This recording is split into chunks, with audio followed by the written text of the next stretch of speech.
Hello and welcome to Swapping Joysticks. It is, I don't know, I think it's the 1st of December.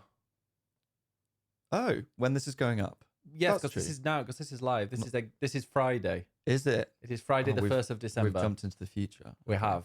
Welcome everybody. This is Swapping Joysticks. I'm your host, Biggest Benesh. Joining me, as always, is Ed Nightingale. Say hello, Ed. Hello, Ed. And yeah, welcome. We talk about gay shit, and we often talk about stuff like games we've been playing, things happening in the news, and whatever else comes up. I love that gay shit. There's some gay shit sometimes. Games. Games, yes. That's us. But also, if anybody is tuning in because you've seen the title or you've seen a message about us talking about the war of 2023 between creators and old school games journalists, check the notes. Or if you're on YouTube, it should be a little segment as well that's added there. So you'll be able to see if you want to kind of skip forward to that bit. Or if you just want to listen to us talk about games and stuff we've been playing, then you're in the right spot. But first, we have some housekeeping. Do we? Well, it's not really housekeeping. It's more of like a life update because we are incredibly tanned, you might have noticed. It's the lighting. And it still makes you look more tan than me, which is weird. I'll take that. The lighting, I mean, these cameras are identical, but apparently they think that I'm incredibly pasty and washed out and you are slightly red. They're making Rosy. up for the truth. It's the yeah. Which is that I am incredibly pasty. Yeah. Although you've been in the sun a lot, so you're actually quite red. Are you still patchy like a cow? You know, like a cow has kind of black and white patches. Ed's like that, but with red. Yeah, when I get sunburn. Yeah. I am allergic to sun. I generally think you are allergic to sun. No, I think I am as well. It's weird because I've never seen anybody's skin do that. Yeah. It was the pus oozing out that was Okay, there was no pus. Thank you very much. It was just some red burning, but it was patchy. Yeah. Even though I think I was pretty even with the sun cream. Yeah. We should say we've been away on holiday for a week. That's why yeah, we're we went to Cape Verde. Cabo Verde. Obrigado and welcome to Swapping Joystick. Obrigado to all of our Portuguese listeners. Yes. Sumimasen. Or Portuguese speaking listeners. Sumimasen. That's Japanese. I know. But it was like, we were watching James May going around Japan and he learned one phrase, which was just Sumimasen. And which means I'm sorry. Yes. And what was our phrase? Obrigado. Obrigado. So we're very British. Yes. Which means thank you in Portuguese. Well, most of the time they spoke to us in English anyway. Yeah. Because we are clearly not from Cape Verde. Although everybody, they kept asking if I was German or Dutch. Because you're tall. Yeah. I think maybe. I'm white and pasty and definitely British. I mean, I've got to say, the people that were on holiday with us were quite old. I want to say gammony. Yeah. They were like the question time audience. Yeah, I see that. The type of average people age, probably 60. Yeah. And the type of people Most people have been bright orange, like they've been roasting on a spit for 5 days. That's right. I don't want to think about any swinging that happened terms of spit roasting. It was a complete swingers retreat, that was. But no, they're the type of people that shouts at the TV about immigrants and stuff. I think that is kind of... There's probably a lot of that. A lot, yeah. But they were... actually, I mean, we say that. Everybody we encountered seemed to be nice. Although we didn't encounter many people. We didn't encounter anyone. We did see some gays, though, didn't we? Speak to anyone. We did see you got stared at a lot. Yeah, there was another gay couple. And when it's that sort of holiday and it's lots of straight couples and families, and then you see like two men together, you're like... like across the room. It's like eyes of like, I see you. I know who you are. Yeah. F-slur. Yeah. It's like... I know you. We should be friends. We should talk. No, we will not be friends. You not like that? No. Oh, see, I'm the opposite. I'm like, if I see a gay couple, I want to talk and discuss cocks and things. And discuss cocks and things? What do we gay people talk about? Casual conversation on the beach. Sorry, musicals. Wow, look at the cock over there. Musicals and... You say that in your head voice. Inside voice. Look at the cock over there. Yeah. I mean, that's what emerging from the sea. I know. That's a weird way of getting out of the sea, cock first. But like a shark fin. Oh, really flat as well. Oh, speaking of cocks, I mean sharks, we went paddling with sharks. We did. Some lemon sharks. Oh, they were very, very cute. They were cute. I know there's people that watch us or people that listen to us who are like have a phobia of sharks.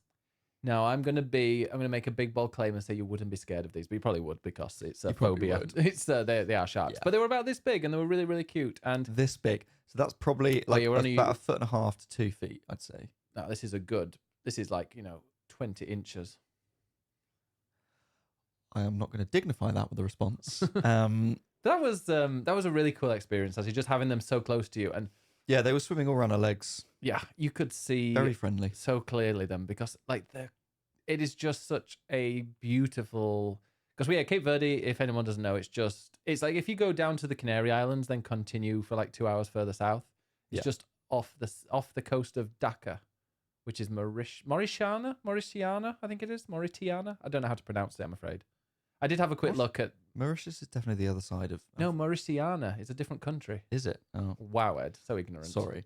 Well, no. When I looked at the map, I saw. Ed was like, "We're going to Africa." I'm like, Ed, that's a continent. I did not say that at all. Thank you very much. When I looked at the map, Cape Verde is in line with Senegal. Oh, okay. I think Mauritiana might be closer, but well, fine. I'm sorry for mispronouncing it. But it's also a very bad democracy. Or it's not a democracy at all. Oh. Whereas Cape Verde, very, very democratic. But no, we like, it is just beautiful. It's kind of like crystal clear green turquoise sea that you can see right to the very bottom. You can stand in it, like the sea up to your shoulders, and you look down and you can clearly see your feet. Like you do that in Blackpool, I mean, your feet wouldn't exist. Your feet just dissolve. Do not get in the sea in Blackpool. No, it's not. I mean, it's in the name, Blackpool. Yeah. I gotta say that, like, I mean, this isn't really gaming still, but it's what we've been doing. But I think we were both quite shocked at the amount of kind of litter that was washing up, and it was all from other countries, like just disposing of their litter, and it kind of eventually, after months and months out at sea, probably just washing up on the beaches there, and like they've got to deal with that all the time. Yeah, so that's when we went on the shark excursion. I was going to say expedition. Yeah, it was a shark's expedition. It was an expedition on those roads. It was. Well, there's one road going through the island. Also, this is just one island of Cape Verde, which is made up of many islands. And it's literally a desert, and it's just full of tourists. But yeah, on the shark trip, so we had a bus ride to the other side of the island and got to sort of see lots of the coastline. But yeah, it's just covered in plastic waste, which has all come from all the way from America and Europe and Africa mainland. And just swept up on the beach, and they are stuck having to deal with that, which sucks. Really does. Yeah, go and recycle people. Recycle. And people, yeah. Yeah, and people. Recycle people. Don't bury them. Burn them. Recycle them. But wait till they're dead. Plastic. Yeah, just honestly, don't litter. Anybody that litters should have their hands chopped off. And if they keep doing it, legs. And then put them in the ocean. Put them in the ocean. Wow. See if they swim.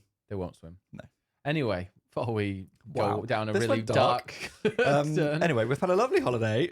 We've sat in the sun and not really done very much. Oh, that was the best, though. Which was nice. It's not a holiday that I would normally go on. I was really looking forward to it, and like when we booked it, I was really excited.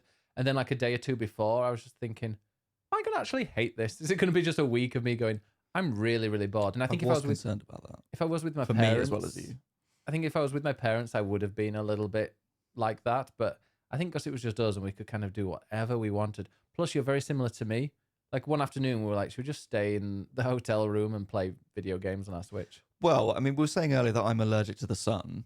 My skin is allergic to the sun. I'm pretty sure my head is as well. Because that was the last day, and we went to the beach in the morning and had a lovely time just sitting, reading my Kindle. Yeah, we were hoping for like a full day at the beach. I was hoping for a full day at the beach. It was like blazing sun and was really lovely, and the waves are lapping and a bit of a breeze. Like, it was really nice. And then we went inside and had lunch, and I just started to feel really ill and was like, I'm really tired and feeling a bit sick, and I think I've had too much sun.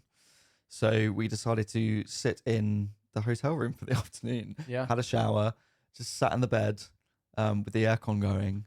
Yeah. And I played some Switch, which we'll talk about in a minute. And then I watched a couple of episodes of Selling Sunset on my phone.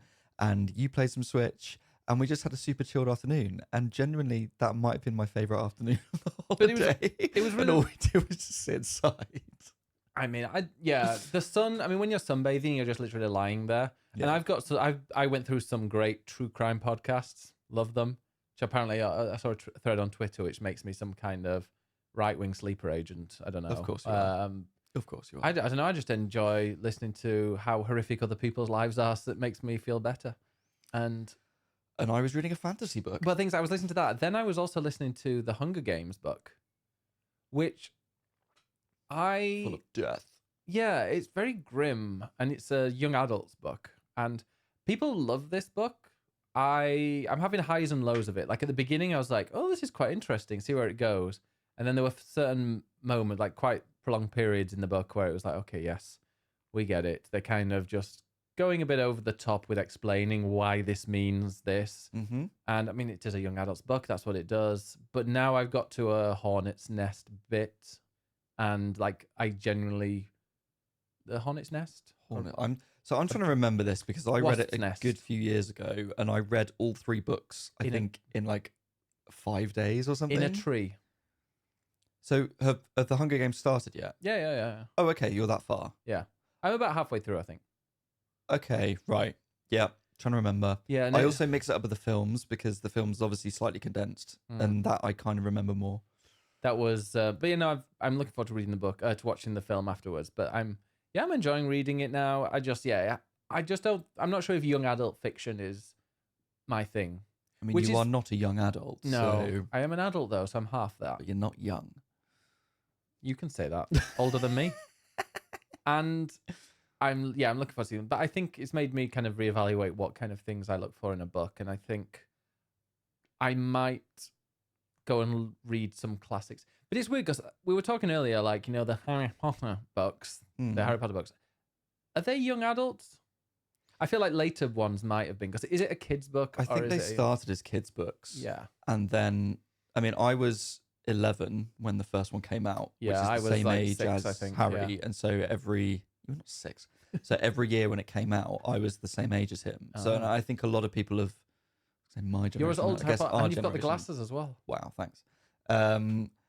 I think a lot of people grew up, therefore, with those books. So it started off as a kid's series and then I think became darker and became more young adult. The writing still sucks throughout. Oh, it does. But it's weird because like the first books, like I listened to them as the audiobook because it's Stephen Fry reading them, does it very well. Quite a while ago, before all this stuff came out. And yeah, the first few books I actually really enjoyed. And it was, even as an adult, it was quite interesting because it was quite fast paced. And also it wasn't kind of based on anything, whereas Hunger Games, it's a battle royale. I get it, it's a battle royale. I mean, it's from the, you know, it's kind of pretty much a copy, even though she said it isn't. She said, yeah, there's a battle royale, Japanese film, yeah, which is where the name comes from. But whereas this is just completely new, and it's just like a real, I don't know, the setting of it supersedes is a lot more important than necessarily the writing and the actual storylines itself. I think the fact that people going to school and maybe even going away is something that everybody has to do. But imagine if it's somewhere completely, you know, fantasy. That is a much better idea than, hey, you've been thrown into this giant pit and you've got to kill other people. Yeah, I mean, that's, you know, not ideal. But things like the later books in Harry Potter I didn't like at all. So no, me neither. I liked the formula. When it got to be a bit younger, yeah, if they'd kept it as kind of a little bit childlike or a little bit more, I don't know, airy-fairy, I'd have liked it. Yeah, I think like Harry Potter was formulaic, and then as it went on, that formula changed, and then I didn't like it as much. Yeah, same. I will say, I think Hunger Games has a similar trajectory throughout those 3 books. Maybe I'll enjoy it more, the later ones, because people said that actually the later books they prefer. Who said that? People in the Discord. Oh, I strongly disagree. Okay. Well, I will read. I'll read until the end. Then I will read to see if the ending of the first book makes me want to read the others, and if not, I'll just watch the films. And I will watch them with you, and I will happily watch the films. And I think the films might be better than the books because it's just easy to. Do you say the film was better than the book? Well, kind of. Like the book obviously has a lot more detail, and the film is obviously more concise. But 2 words for the film. Go on. Liam Hemsworth. Oh, who's he? Gale. Oh, I've only seen Gale for the first. Gale's only been in it for a little bit, so I imagine he'll come in later. But at the moment, oh, he'll come in later. Does he come in the guy? I bloody hope so. Well, you've read it, no? Well, don't tell me. But anyway, sorry, we've gone from games to books to holidays. What have you been reading? You're welcome. You've been reading something actually, haven't you? A reader's corner. I actually can't remember what I've been reading. I'm like 60% through it. Book, It's a fantasy book. I think it's the first in a trilogy, and I think it's called The Name of the Wind, or something along those lines. It's a fantasy book. It's so far about a young boy in a school for arcanists. Oh, and great. It's good. I'm enjoying it. Good. Well, yeah. It's got a nice musical theme. He's like a bard. I thought you were about to say it's got really good music. I'm like, It's great music for a book. No, he's a bard. Of course he is. From like a troupe of actors and singers. And he has intelligence that allows him to do superior magic. And so he ends up going off to this university to learn to be an arcanist. Interesting. And from there, it's going to continue because it's a series. I've heard very good things about this in that it's an ongoing series, but they're still waiting on the last book. And the most recent book in the series came out the same time as the most recent Game of Thrones. So we've been waiting on the last Game of Thrones book. Fans have been waiting on the last book of the series, and I cannot remember for the life of me what it's called. But I also have a Kindle, so I don't look at the front of the book. I just read the story. So I can't actually remember what it is. It's quite good, though. I'm enjoying it. Yeah, it's like I'm reading the second book of The Assassin's Apprentice or the Farseer trilogy. No idea what it's called. Assassin... No, it might not even be called that. I don't know. I don't read the title. The Assassin's... Novice? New Apprentice? Novice. Novice. Anyway, let's talk about video games, because we are a video games podcast at heart, really. So I've been playing a game, but I think we're going to be focusing on the game that you've been playing, because you not only started a game, but you actually finished one, which is unlike many people. Well, I like to have a game to play on holiday. In fact, I like to have a new thing on holiday in general, like either a game or like a music album to listen to or a book. Yeah, not a man. And so I bought myself a new game to play for the week, and I finished it because it was only 10 hours long. And that was Super Mario RPG. Interesting. And that is just come out on the Switch. Remaster of the original. It is of the original. Was that ever released in the EU? No. So this is a game that I have been wanting to play for, I guess, 25-ish years. I think it came out in 96. Okay, yeah. I don't think I knew about it straight away necessarily, but the original came out in 96, something like that, on the SNES, right at the end of its life. I think the N64 might have already come out by this point. And it is a collaboration between Nintendo and Squaresoft, as they were known at the time. And it's essentially Mario meets Final Fantasy.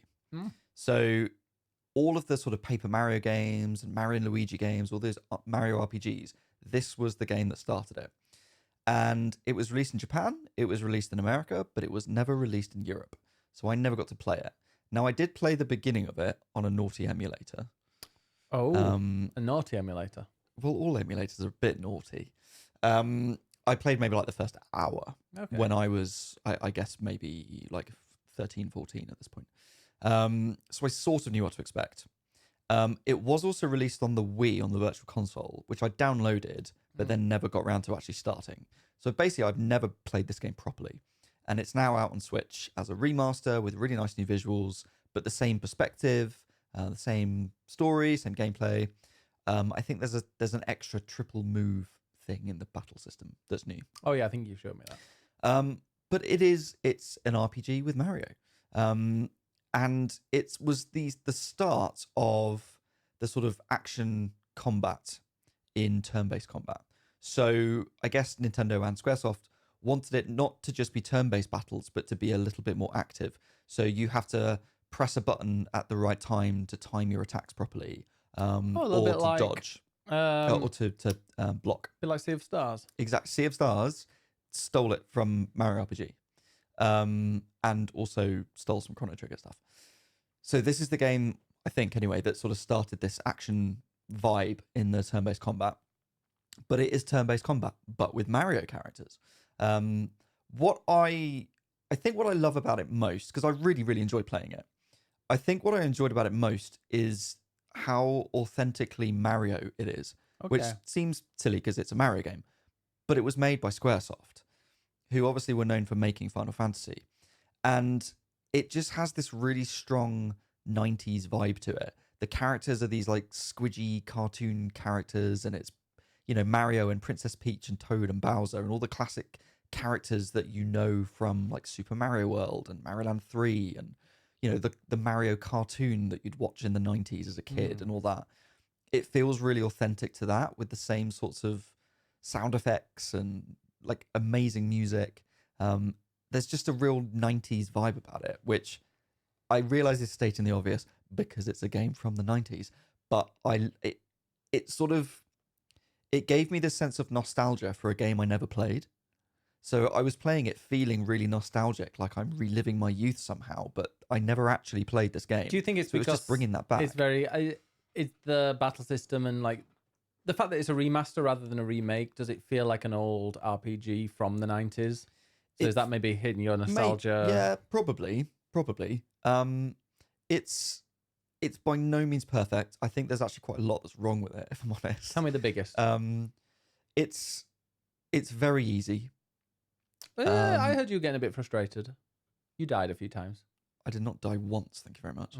You're not? Well, I didn't get a game over. Characters die. It is overall very easy, and it's very short. I finished it in 10 hours, which was not like speeding through it. In that sense, it plays a bit like Baby's first RPG, which I think... Are you saying that Mario RPG is Baby's first RPG? Yes, I am.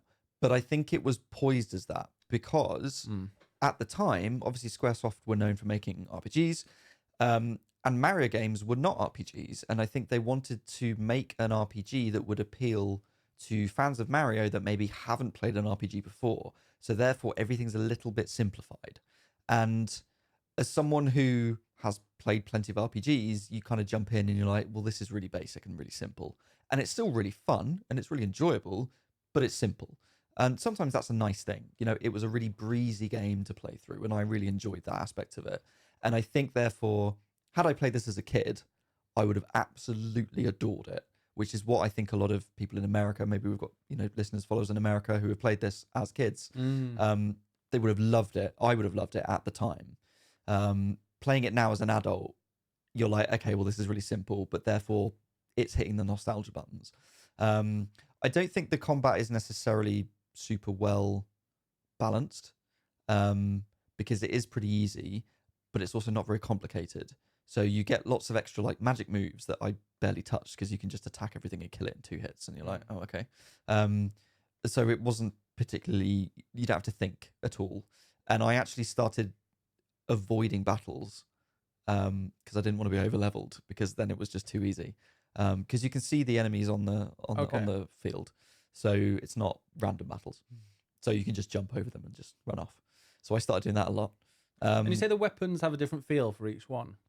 Yeah, so you get different weapons as you go for each character. So Mario has a hammer. He's got a punch. He's got like a Koopa shell that he throws, and each one just every time you go to a new town, it's very simple. You go to a new town, you go to the shop, you buy all the weapons that are immediately the better ones, no matter what. So you just keep buying the new ones in a new town. But every weapon has a slightly different timing for the button press to do extra damage. So sometimes you buy a new weapon and then you're like, oh, hang on, it takes you a moment to get the hang of the timing. But it's never difficult. There's the odd enemy that will just like kill you in one hit out of nowhere, which is annoying. But then you get so many revive items that you're like, oh, just revive, carry on. So it's not a problem. It's overall very, very easy. It's not very complicated. And I think in terms of pacing, in terms of the story, essentially you have to collect 7 stars. And you get the first 4 within like 2 hours. Like it whips through them and you're like, oh, okay, I'm scared I'm going to get through this really, really quickly. And then the last couple of stars have loads of padding between them to try and stretch out the story a little bit more. And I feel like there could have been a little bit more build up to each one. So for instance, the, I guess, next game in the series, or at least the sort of successor, was Paper Mario. And that similarly has you collecting stars in each land that you go to. But there's a little bit more build up in each one. So it feels like each bit, that each land you go to is its own sort of event to get the star. And with this, it's like you go to a town, do a dungeon, bam, got a star. Okay, on to the next one. Like it's really, really quick. Okay. So it feels very pacey, but then at the end, it suddenly pads it out just to sort of give you something extra. And I sort of wished it was a bit more even throughout. just a bit longer. Basically, it's a good game. I just wanted more of it. Is there do you have many side things, or is it just kind of the Not main really. story? There's a few little sort of extra sidey bits. There's some mini games you can replay, but there's not too much of a reason to do that. So once you finished it, and it's 10 hours. See, that's one of the things about RPGs, especially ones from back in the day. You want lots of side missions and side quests. So we're not going to be including this in our Game of the Year discussion, are we? No, because it's a remaster. But remakes are allowed. So things like Resident Evil 4, that's going to be allowed. But something that's maybe just a lick of paint or kind of an updated graphics engine, like Mario RPG, won't be. No. But so if you and that's just us trying to draw a line somewhere. Yeah, because there are games like, for example, Metroid that you said that you really like. Metroid Prime Remastered is, I mean, it's one of my favorites from the year, but it's a remaster. And the reason I like it is because of nostalgia, because that was a weekend of me having an amazing time reliving my time as a 14-year-old playing that for the first time. And I think other people will have that experience with Super Mario RPG, which I fully get. Yeah. I had a sense of that from playing it. But yeah, it is a new game for me. So I really, really enjoyed it. I still think Paper Mario Thousand Year Door is better, which is the GameCube Paper Mario game. Are they making that one? They are doing a remaster of that next year. So for me, that is a better game. Okay, that'll be the next summer one that you take? Probably, yeah. Yeah. And actually, I never finished that. I got really, really close to the end and never finished it, and then had to start a new game. So at some point I will finish that. But that I think is better than Mario RPG. But it's interesting having played Paper Mario to then go back and see sort of where it began, and you can see all the sort of germs of ideas. Yeah. And, this also has new characters in it, and the new characters feel authentic to Mario. Birdo is in it. She's not playable. Was Birdo? When was Birdo's first appearance? I think it was Mario 2. Oh, okay, so quite early on. Because it's the one where you can play as Toad, Peach, Mario, or Luigi, and you have to pick up the fruit from the ground. Okay. Because to defeat Birdo, she spits eggs, and you have to stand on the eggs and pick them up and throw them back. Yeah, in Japanese she's called Catherine. And which is localized.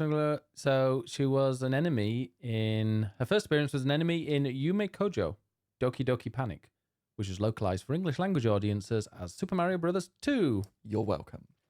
Wait, Super Mario Brothers 2 used to be called Yume Kojo Doki Doki Panic. So is it 'cause it was a completely different game that wasn't set in Mario, but it had the gameplay of picking up vegetables from the ground and throwing it. Is that why Mario so they basically reskinned it as Mario, but that's why no one likes it. And that's why when that was re-released on the Game Boy Advance, it was Super Mario World Advance or something they called it. Is it? Yeah, because I think in Super Mario Maker, there are different versions that you can play. You can have so it's really, have you ever played it? No. Oh, it's brilliant. So you can create a level in the Super Mario 1 style, and then you press a button and it changes it to 3D world, not 3D world, but 2D world or whatever. It just becomes really modern graphics. But I remember, or maybe Super Mario Brothers U, I don't know, it's the more modern one. It's incredible. But I remember people saying, and I don't know if they updated it in 2 because I didn't play that much, but apparently everyone's like, yeah, they can't do it because 2 is just a different game. Yeah. Because you don't jump on enemies. If you jump on them, you just stand on them, and then you can pick them up and throw them. Yeah. So it's all about picking up and throwing stuff. Weird game. But yeah, so Mario RPG, what would you recommend? What kind of people would this be for? I think this is for people who, like me, who never played it when they were younger because they live in Europe and haven't had a chance to. It's for people who really like Paper Mario or Mario and Luigi, Superstar Saga, great game. People who have played those and want to see where this began. It's for people who maybe don't play a lot of RPGs but are interested, and maybe you like Mario Wonder or Mario Kart or whatever other Mario games, but you haven't played an RPG. You would probably play this and enjoy it. Well, it gets people in. Hopefully, some young people can play it. Is it so younger people who might use this as baby's first RPG? Is it would it be appealing to them, or does it still have some of the the problems from back in the 90s? Well, there's no grinding, it seems. Oh, there's no grinding. But does it feel like an old game, you say? No. It's perfectly playable. Okay. It's because sometimes you play games that just you like. Oh, even like The Last of Us remastered on PS4. I remember playing that and being like, yeah, this feels like a PS3 game that's just had a lick of paint on it. Yeah. No, it feels like a SNES game. Okay. Because it feels very 90s, but it's very playable. It's really smooth. The graphics are great. They've updated the music as well to like a reorchestrated version, and you can switch between that and the original just whenever you want. So it has some modernness to it, but it's a simple older game. Okay. But it's great. Genuinely, it's just charming. It's cheerful. It's bright. It's breezy. It's really, really good fun. So I'm glad that after over 2 decades, I have finally been able to play this game. It's been a very long time coming. And speaking of Mario, you've also been playing Mario Wonder, haven't you? Wonder. Yeah, just a little bit on stream. What do you think of it so far? I'm enjoying it so far. Early impressions? Yeah, early impressions. I've done like I'm in the second world. I'm enjoying it. It's again, it seems quite sort of breezy. You just sort of go through it. The Wonder Seeds are fun. Wonder. They are fun. To see what wild things, the acid trip, to see what wild things Nintendo will come up with next. I love how they do. Yeah, I love that the acid trips that they do. It just feels like one thing I love about games is when they introduce kind of a new mechanic. And for example, Titanfall 2, every single level just felt like a completely new mechanic and you completed the level in a completely different way, whether it was traversal or whether it was having an accurate shooting something accurately, or whether it's using a puzzle going between 2 different time periods. Whereas this, when you go and have the Wonder Seed, every time you have it, it feels like something completely different. You've no idea what you're going to expect. I think I saw you play it, which is a level that I hadn't got to yet, but you went to the Wonder Seed and then it became like a top-down game. And I was like, what? The camera change. That was wild. So it's just those kind of things make it so fresh. I think like the Mario platformers, I think are known for every level having like an idea that they then sort of riff on throughout the level. And sometimes that's then thrown away completely for the next one. So every level feels individual. And I think with the Wonder Seed, a lot of the time, whatever that thing is in the level, you're like, okay, well, the seed is basically going to exaggerate that. So maybe there's like a rampaging bull, and then I'd love those ones. And then the seed one, you're like, okay, well, it's a stampede, so it's just an exaggerated version of that. But sometimes it then does something that you're really not expecting, like that perspective change. Or my favorite level so far is in the first world, and obviously, I love a music game. There's the music level with the singing piranha plants, which was my favorite. It was so fun, which I was not expecting. And then they all start like singing along, and I was like, this is incredible. Yeah. So I really hope there's more music levels because they are my favorite. It's like in Rayman. The Rayman music levels are absolute chef kiss. I love the Rampaging Bulls one. Did you do it was like 3 stars, but it was a kind of a side one rather than a main one. Did you do the side ones? I've done the side ones, yeah. Yeah, like to get both of the I think it's both of the Wonder Seeds or both of the, what are you collecting in them? Wonder Seeds. Oh, okay. I didn't know if it was the Wonder Seed that made you all trippy. But if you complete the trip, you get the Wonder Seed at the end, don't you? That's right. Yeah, no, there was the Raging Bulls one, which the Raging Bulls happen in, I think, a couple of other levels, but then there's just one where it's pretty much go from start to finish on a Rampaging Bull. And that was tricky. I lost quite a few lives, and it was like 3-star. Yes, I know exactly what you mean. I missed the coins on it, which oh god, me. no, there's no way I'm getting all those coins. Yeah. But I mean, if I got all the Wonder Seeds on each level, then I'm allowing myself to move on. But I just know it's going to get quite difficult, and I'm going to get frustrated and turn it off. Yeah, I need to go back because I've missed some of the seeds. Okay. So I need to go back to some of the levels. Yeah, no, I was doing it off stream. I might stream. just do it off stream. Yeah, no, I was doing that off stream as well because I'm like, people don't want to see me just repeat the same mistakes again. Yeah. But no, I really, really enjoyed it. I'm looking forward to going back into it, and yes, definitely. Probably will be up on our. Well, it'll be a contender, I think, for our top 10. Yeah, I think so. I think so. That'll be coming up at the end. In fact, God, in like 3 weeks ago. Not far. We don't have long to finish off some games. Anyway, you were talking about Mario RPG, about nostalgic RPGs from the 90s. Exactly. And what have you been playing, Ben? So while we were on holiday and you were playing Super Mario RPG, I was like, okay, I'm going to start a new game.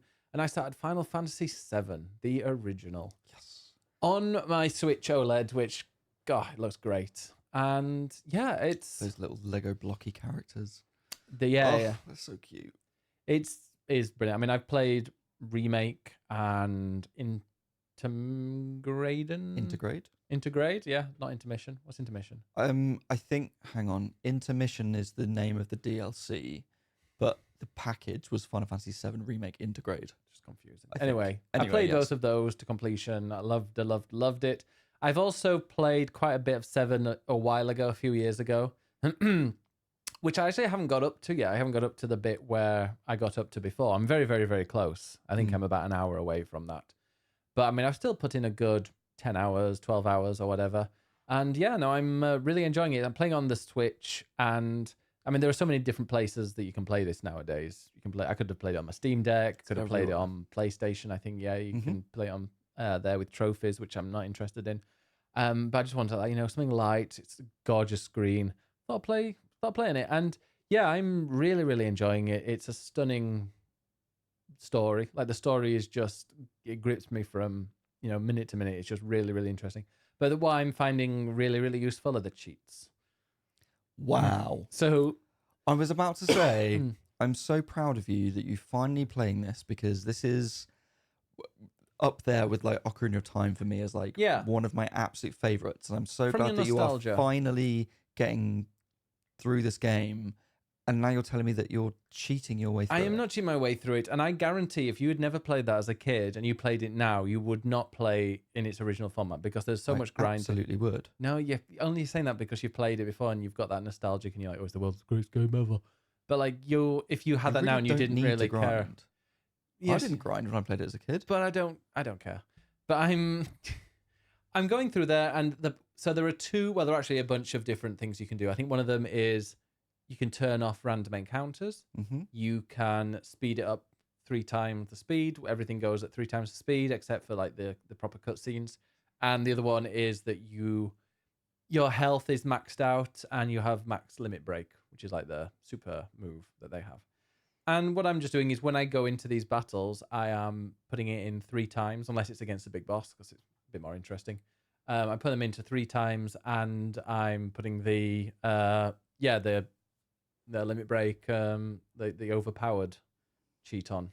Shocking. But I'm not doing 3 times when I'm walking around, and I'm very, very rarely turning off encounters.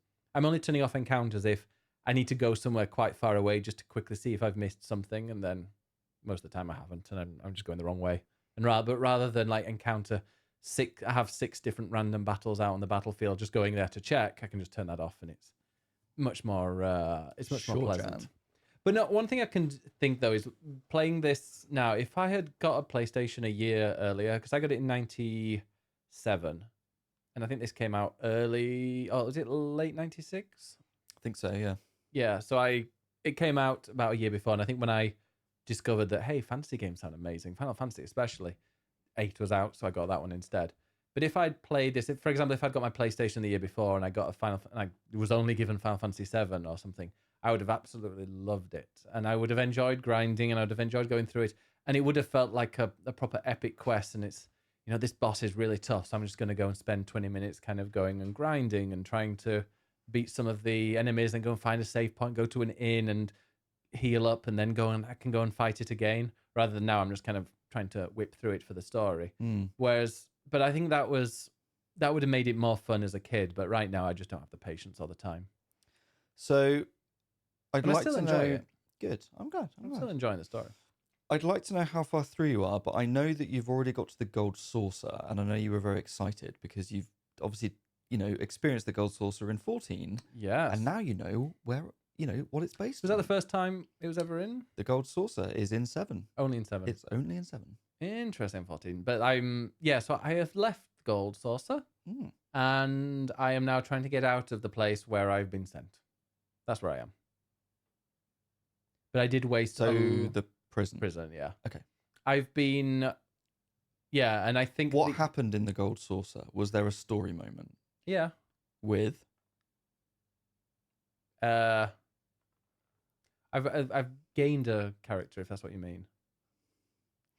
I'm trying really hard not to say anything just in case, because I'm trying to remember the order of how you do things. There was...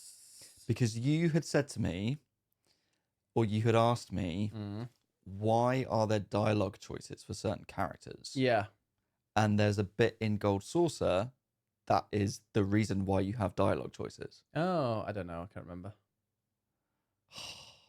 I was whizzing through it. I don't. Did you go on any rides? Yeah, I went on one where I was shooting things, but I didn't have enough tickets to go on the other one. Okay.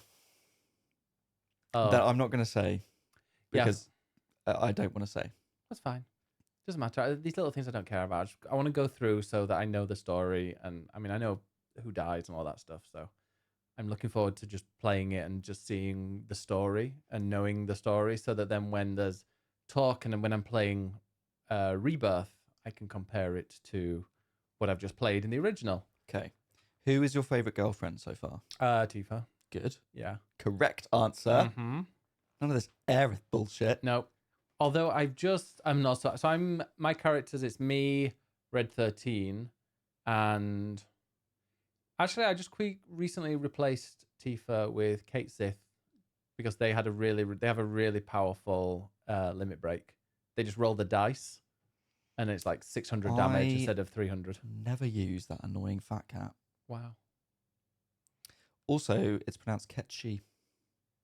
Is it?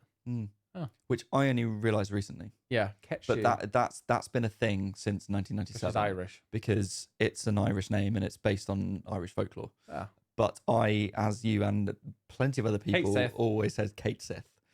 And people will still stand by that. Because even the Japanese translation was Kate Sith, wasn't it? Didn't somebody who created the game was like, it's Kate Sith? Maybe. I can't remember. It'd be interesting. Oh, hang on. I don't think it is Irish. I think it might be Scottish. Wow. I might have got that wrong. I think it's Gaelic. Is either way. It would be very interesting. Because in Rebirth, the character is voiced by a Scottish actor. But I'm really interested to see what they say their name is in Rebirth. Kate Sith. Is that what they say? They have come out and said the name is Kate Sith. Okay. And then everyone turned around and said, what a lot of Gaelic speakers were like, how fucking dare you? Yeah. It's Ketchi. So that's the whole thing. I'm sure it'll annoy people and there'll be many articles on Kotaku and Polygon. Oh, there already have been. You're a gamer, written by me. You're welcome. Oh, gosh. Okay, well, I'm glad that you've chosen Tifa. I'm very happy for you. Yep, and Tifa needs to be in your team permanently. She's not the strongest, though. She fucking well is. All the hit and miss things. You need to be better at timing. I'm just bashing them. No, at 3 times the speed. It's a lot more difficult. I'm not timing them. Well, it says you're right for cheating. No, but I'm just playing for the story, and I don't need the grind to make it feel like that it's long. And that's what a lot of games in the 90s, they added a grind, especially RPGs, 90s and obviously 80s as well. They added a grind to kind of make the game longer, which I know Final Fantasy VII doesn't need, but the grind is there to kind of make it feel a bit like more of an adventure, because you have to kind of go and obviously have lots of battles before your next big story moment, but you also have to kind of come together and start planning things and then building up your characters so that they can progress. And that kind of stuff I just don't really have time for. And if I was playing this without any cheats, with no speeding up or whatever like that, I definitely would not be out of Midgar yet. I fully appreciate your argument. But and when I played Final Fantasy I from the Pixel remaster, I also played it with all the cheats on. Yeah. So for the early games, yes. I would say that 7, genuinely, I don't think you need to grind. Like, I think it's actually pretty well balanced, because 7 is when the game, well, arguably 6, but 7 I think is when the series really leaned more into story than anything else. So it's about the story and the narrative flow and the rhythm and the pacing, and grinding throws that off. So I genuinely, and I'm not just saying this because I love it, genuinely, I don't think you need to grind that much in 7. Like, you would be fine throughout. Well, I'm still going to cheat. Fine. Because I want these battles to be over quite quickly. Fine. The battles are good, but you just hit is the same music, and it's just, they take a long time. What summons do you have? I have Shiva. Queen. She doesn't click. Disappointing. No, Is that she 10? just like races through. Yeah, it's only 10 when she does the click. Ah. That's some Queen shit. Shiva, and I think I've just got Ifrit. Yeah. I think I've just got, and I also have the Chocobos as well. Yes. So just those 3 at the moment. Okay. But no, I will. That's going to be my kind of lying in bed for 30 minutes game, and you won't play for 30 minutes. You'll play for far longer, and that's because the cutscenes are incredibly long, and you can't save between them. There's sometimes that I'll go and save him. I'll come up to a save point, and then it'll remind me. I'm like, oh yeah, it's been an hour since I last reached a save point, so that was lucky. Yeah. And yeah, it's a cool game. I'm looking. How good is the music? I mean, the music is very good. Oh. Honestly, the fanfare is my favorite fanfare. The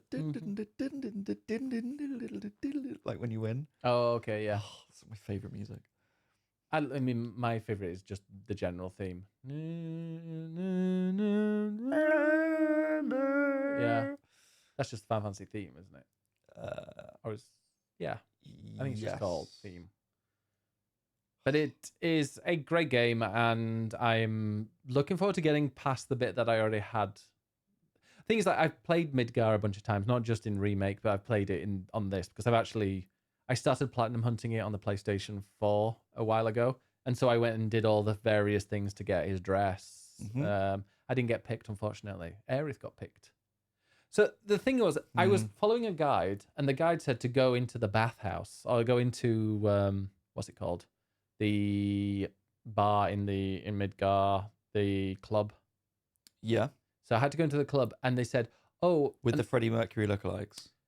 Well, I didn't go into that room because it said in the top left room, if you go in, you can get this, and in the bottom left room, if you go in there, you can get that. So I was like, okay, I'll save that one for best. So I went in the top left one, and then I couldn't see what they were saying, and I think I might have answered the guy wrong when he asked me a question, and I didn't get anything from that. And then I couldn't go into the bottom left one because you can only go into one room. And so I was a bit pissed off, because then that was the only thing, because I'd done all the other stuff. But if you didn't get that, then I think that it's an odds thing. It's not necessarily guaranteed, but I think you would be pretty much guaranteed if I'd got the item from there.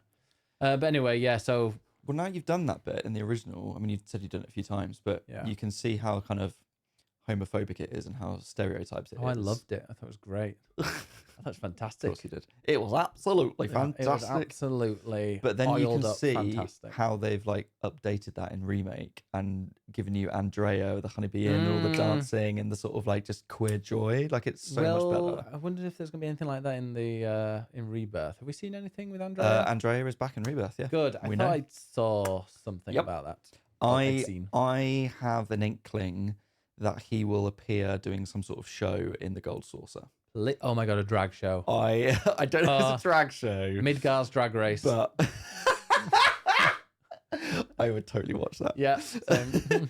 But yeah, because I think Gold Saucer is an area that they've really, really padded out and it's improved. Las Vegas, isn't it? I mean, it is literally Las Vegas. So I think there's going to be like a Showgirls moment, and they'll bring Andrea back to like, roaming, traveling performer. I did spend a lot of money in the Gold Saucer. I mean, it's very Vegas. It's great. What was I doing? Oh, it was the basketball one. And I think it tricked me because I hate that. The basketball one, I got like 5 or 6 in a row. And I was like, I'm actually doing this really easily. And I got the 5 MGP or whatever it's called, GP. Yeah. And then the other ones I did afterwards, I was like, I'll try it again. And I missed the first time each one after, because so I try to let go when he reached the top, because it goes up, and then the second he stops, I let go. Yeah. But that will on one turn go way over, and another turn won't even hit the bar. And I'm like, well, this is just random. So how on earth can you? Yeah, I think you've got to get the timing of that exactly right. And I think, is there a squatting game as well? I didn't do any of that. My memory's getting hazy. I did enjoy the roller coaster though. They had to go and shoot things. That was quite cool. Yeah, but you had to use GP for MGP or whatever it is for that. I feel like if there's not a squatting one, it's the same basketball one. It's just that he squats, so you've got to press it at exactly the time that his knees are down or whatever. I feel like wasn't that a different bit. That's not in the Golden Source. The Gold Or Saucer. maybe it's not then. Isn't that in the? No, that's in the where you have to get the dress. It's one of the challenges in the gym. Oh, is it? That's the gym challenge. It's like the pull-up challenge. Because obviously in Remake, like the squats challenge is it's a really easy challenge as well to get. Okay. Fine. It was weird because it was like, if you get 17, then you are guaranteed. I was following a guide for that. So if you get 17, then you're guaranteed a victory, and I got 17. Because like watching you play it has made me want to go back and play it again. And there was an advert for Final Fantasy 15 today, and you're like, "Oh, I want to play Final Fantasy 15 now." Well, I know. I just want to play all the Final Fantasies all the time. But 7, I've been thinking for a while. I do want to replay the original, but that is because Rebirth is coming out February next year, and you'll want to write and mention it in articles, won't you? Well, I just think that whatever I may or may not end up writing about Rebirth when that comes out. Review, maybe? Or we will definitely be talking about it. We'll do a review. Because we'll be playing it. I think I want to have the original fresh in my mind so that I can make that comparison. Having like the bit of Rebirth I played at the preview, I was trying to remember the order of events beforehand and sort of trying to place it and have that comparison. That's a massive open world, and now you've seen the world map, it's just flat greens and blues. Yeah. And that now is a fully open world, which is fucking mind-blowing. So I want to play the original again, but I also want to play Remake again so that I've got the continuity. And I've only played the intermission DLC once. So I also want to go back and remind myself of that. I've played everything else like 4 times, but I want to play that again to remind myself what that story is, to try and work out how that fits in. I met Yuffie. There's so many. I should probably play Crisis Core again. You should play Crisis Core after 7. So yeah, there's so many moving parts to it. I want to replay them all just so everything is fresh in my mind, so that then I'm not going, is there a squatting game? Because I can't remember. But yeah. Yeah, maybe no, after Christmas. I will be playing more of it, and yeah, it's interesting to see a game that's like shaped so many others, and 14 as well. Yes, it's cool seeing. And I gotta say, the enemies, even just the wild enemies that are not necessarily, we were saying this before, but like not some of the wild enemies, even the ones that are not huge, like drains. Like sometimes you'll face an enemy and go, "Oh my god, look at this! Is just like one of these random massive enemies that I've encountered." Like no. Just looks really, really impressive, and it's just random kind of great character design. There's some great character design in there. Yeah. Okay, well, I think that's it. I just downloaded a game, which we might talk about next time. But I just downloaded a game called Gubbins, and it's not Yorkshire Gubbins. Yorkshire Gubbins was a game actually that came out at one point by a developer who then moved to Sweden. I used to chat with her. But yeah, it's called Gubbins, and it's a word game. And if you want to play it on your mobile, it's kind of using tiles to make words, and then they disappear. A bit like Scrabble. Not really. But yeah, making words. And then you can eliminate them once you've made a word with the tiles. It's good fun. It's really cute. It's very artsy. Like it's all pastels and kind of black outlines on everything. Quite like looks hand drawn. And you unlock certain kind of backgrounds and various things. It has a lovely style to it, and it is quite addictive. And the free version, you can play like a game every 9 hours or something like that. But I think you can pay £6 to get unlimited. But it's definitely what I'm probably gonna no. It is a game I am highly likely to pay to unlock, because I did actually enjoy the 2 games that I played of it. Nice. I might give it a go. Yeah, but we'll talk about that maybe next week.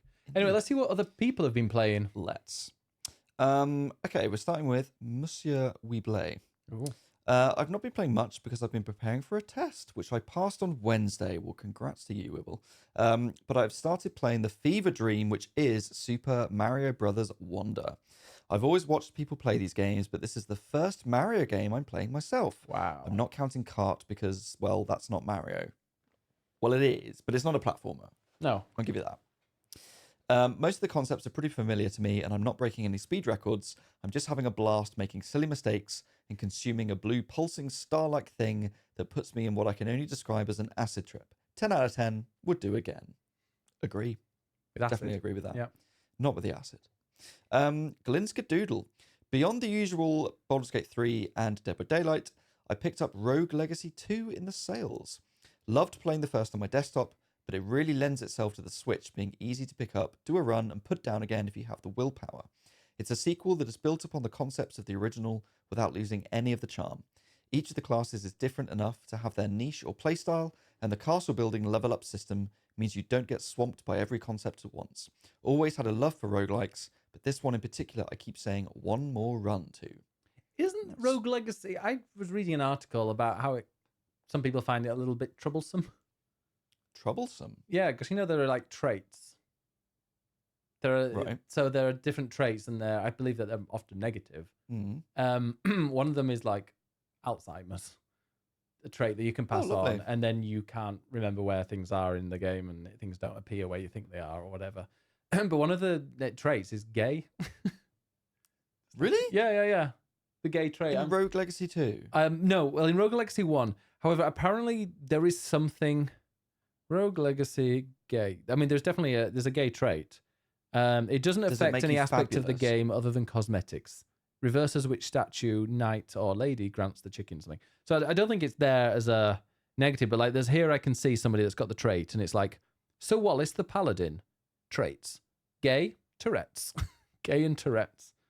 Sounds like a great combination. But like here is the description. So Wallace, class, Paladin, your standard hero, pretty good at everything. Special, Guardian Shield. Trait, gay, you're fabulous. Of course. Trait, Tourette's. And then it's just like asterisk. Oh. Spell, axe, throws a giant axe in an arc. Yeah. Or so Wizard the Knight, gay, dwarfism. It does. It's quite interesting. These traits are interesting. Yes. Trait, coprolalia. What's that? Don't know. Coprolalia. It's the involuntary and repetitive use of obscene language as a symptom of mental illness or inorganic brain disease. Is that similar to Tourette's? Maybe not, but well, there you go. So Rogue Legacy has some interesting. Well, let's bits just play not Rogue played. Legacy 2, so maybe it's different. I think there is a gay one, but I don't think it's called gay. I think it's like they're a man's man. There is. I read an article that said it was troublesome, but I mean, if I've got a trait that means I'm fabulous, I'm loving that. I mean, I would like that trait. But then when someone's like gay trait, you're fabulous. There are lots of people who are gay who are not fabulous. Don't you look at me. No, I'm not. We know who we're talking about. Do we? No. You know who you are. Spill the tea. Spill the tea. Yeah. But I played Rogue Legacy, actually. Did you like it? No. Oh. I think I played it on the Vita. It wasn't the Vita, wasn't it? Maybe. I wasn't very good at it. it. That's why I didn't like it. Oh, well, there you go. Chaddy, I've been replaying through some games I loved on the PS4. Now I have the PS5, especially as some have been enhanced for it. This week I played through Uncharted: The Lost Legacy. Great game. The short game that came out after Uncharted 4. The story focuses on Chloe Vita. and Nadine, side characters in the main game. The story focuses on Hindu mythology. All the stories from different mythologies I always find interesting. I loved it this time nearly as much as the first, as I'd forgotten most of the story and the puzzles. It gives the characters a chance to shine in their own story, as I found the Uncharted characters were always great fun. I think the puzzles and temple exploration is more fun as the game is shorter. These parts come much closer together, and there isn't much time for any lull in action. It only took around 7 hours to complete, and it's always a nice feeling when you finish a game. Is that the first one? Lost Legacy.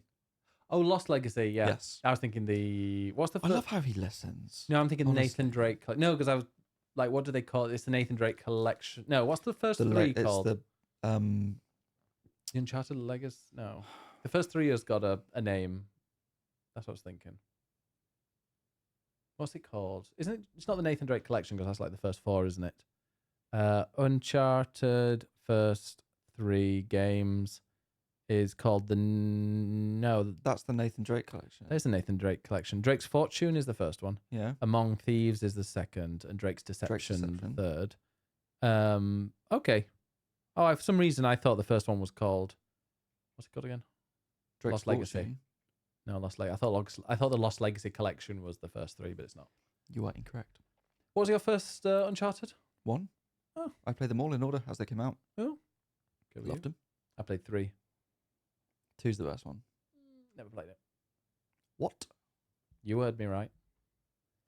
I played 3 the first time, and my jaw was on the floor when I was playing it. I was like, this game is like the best game ever. Yeah, the set pieces are amazing. It's the Marvel of video games. But 2 is the one that started that because of the train level, and the train level in 2 is like one of the best things ever. Lost Legacy has an amazing train level, doesn't it? Right at the end. Yeah, copied it from 2. That's okay. Well, I won't play 2 then. But no, 3. I just remember being like, "Oh, this is so cool. This is London." I mean, completely everything is out of proportion, and I think I had just It's like a moved from punch up in London. EastEnders. It's awful. Yeah, no, but it was All right, Governor. it was Punch you in the face. But I was just absolutely like amazed that I was doing this cool level in London, and then the next level you're on like a wall in Iran, in a castle, and I'm like, what? What? And then the next level is somewhere else, and I was just obsessed with it. And then I bought Golden Abyss for the Vita, and was like, oh, when's the change? When's the change happening? And the entire thing is just in a jungle. Again, that's where 2 changed things, because the first one is entirely in a jungle. Because it was, it's Uncharted. Uncharted is Tomb Raider meets Indiana Jones. Yeah, and it was the whole of the first one is in a jungle, and then the second one is when they start going world hopping, and then the third one they just exaggerated that. Oh, I loved it, like the cruise ship level in 3. That was cool. Oh, ship level anyway. Yeah, and it all flips upside down. Yeah, the big tanker. Oh yeah, I just remember being like, this is and there's the burning phenomenal. Building as well. But yeah, I remember that. Oh, the other bit in Uncharted 2 that's amazing. There's 2 levels that stand out. There's the train level, we already said. But before that, there's a level where you're going through this town, and then you get to the top of this building, and this helicopter flies in, and so you've then got to like run and dodge it, and you're like going through this building while this helicopter's outside shooting at you, and basically like destroys the building, and the whole building tilts while you're in it, and you go sliding down shooting everyone. And like stuff like that happens quite a lot in games now, but at the time everyone was like, holy fuck, the technology to make like the level move around you while you're in it, like it was mind blowing at the time. They're good at that when you're inside somewhere kind of messing it up. I remember, I think it was 4 where you're in a truck going down, or was it 4 where you're in a truck going through a small town? You start at the top and you have to go through all the streets as some things are chasing you. Yes, yeah. And all I remember from that is I think it was E3 where they had a demo, and it went wrong. And it went all wrong. Yep. And then they had to show like pre-recorded footage of it. But yeah. 4 was good. It just reused a lot of ideas. I need another one. But Uncharted is like it's kind of like the Ratchet and Clank, Spider-Man. It shows off everything. It shows off the maximum power that your console can do. It is the perfect kind of superhero movie without having a superhero. It's just the Avengers. It's all the big explosions, the big set pieces, the big bangs. The story is but the events, the characterization is good. Yeah, because the acting is good. And they've got like the best voice actor. Like they have the A-list voice actors. The graphics are pretty much second to none. Yeah, the things that happen is incredible. Fuck The Last of Us Part 2 coming out again. Just bin that. Give us another Uncharted. Yeah, I'm really done with The Last of Us. I was like the first game. The first game I honestly loved, and I enjoyed the TV show. But I'm so done with it now. It feels really overdone. Just give me more Uncharted. By the way, speaking of games I've been playing, I'll talk about it probably next time. But I'm doing a playthrough of Spider-Man 2. If you are listening to this now and watching it and you want to check it out, go and check out my YouTube, youtube.com/biggestbennis, which you might not be watching this on. You might be listening on the podcast players. But I'm doing a playthrough of Spider-Man. I've done 3 episodes at the time of recording this. And the third one I've just done has a bit which I'm going to talk about in the future, probably when I finish Spider-Man. Maybe we'll have a nice chat about it. But there's a bit in the level that's very much Ratchet and Clank, A Rift in Time. And I was like, oh my God. And it was, unfortunately, I was recording it very late last night, so I was quite tired and it was a bit more subdued. But in my head, and especially this morning, it was the first thing I thought about. I was like, that was really cool. Yeah. And I'm so glad they did that. It's definitely a nod to Ratchet. Yeah. For sure. Pancake, I've been playing Coral Islands since it came out for real. Some of it is very Stardew-like, especially the pacing, when and how you receive different items, but it's different enough to be fun.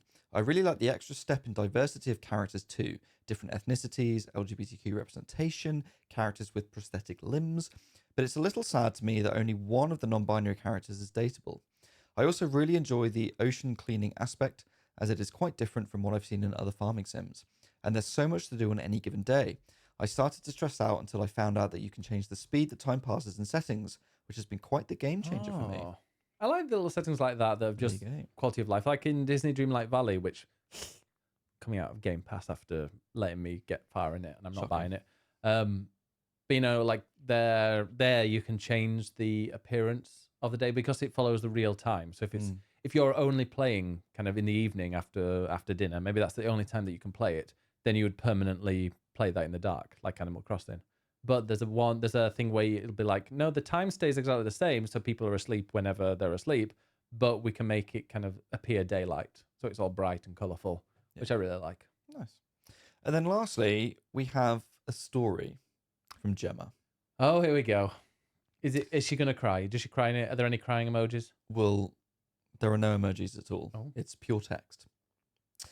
Is it erotic? I hope so. I've been playing some Sims 4, especially the City Living expansion pack. In it, you live in an apartment in a building, and there are new careers, entertainment facilities, and furniture, outfits, etc. Instead of buying your place, you pay rent, which is nice because you don't blow your starting cash all at once, but it does mean your bills are a lot higher. I randomly generated a character who accidentally turned out to look just like Liz. Of course. Liz being Gemma's wife. But I continued on, determined not to play through the City Living version of my 4 other characters, make a woman, get into a sapphic relationship, lots of woohoo. I have done this in the country, I have done this on the beach, I have done this at work, I have done this with an alien. Has she done it in the game as well? Probably. So I get an affordable apartment and move not Liz in, and immediately the woman who lives next door shows up at my door in a towel. Written in caps. She asks to come in and use my shower, where she gets flirty. And then she eats my freshly made breakfast. Not a euphemism. Scrambled eggs. And sits on the sofa flirting with me. So we kissed while watching TV on my sofa. I'm only so principled about these things. Fun expansion so far. You don't even need to leave your apartment to find woohoo. Only con is that I feel Sims expansions are quite expensive, but I get lots of playtime and enjoyment from them, so it's okay. That's very, very modern. That you don't need to leave your apartment to have woohoo. Yeah, I don't need to leave my apartment for woohoo. Neither do I. I look forward to more adventures of non-Liz. And we are next. I think we will have recorded the next podcast anyway. But we're going to a Sims event next week. Next week we are just before the Game Awards. Yes.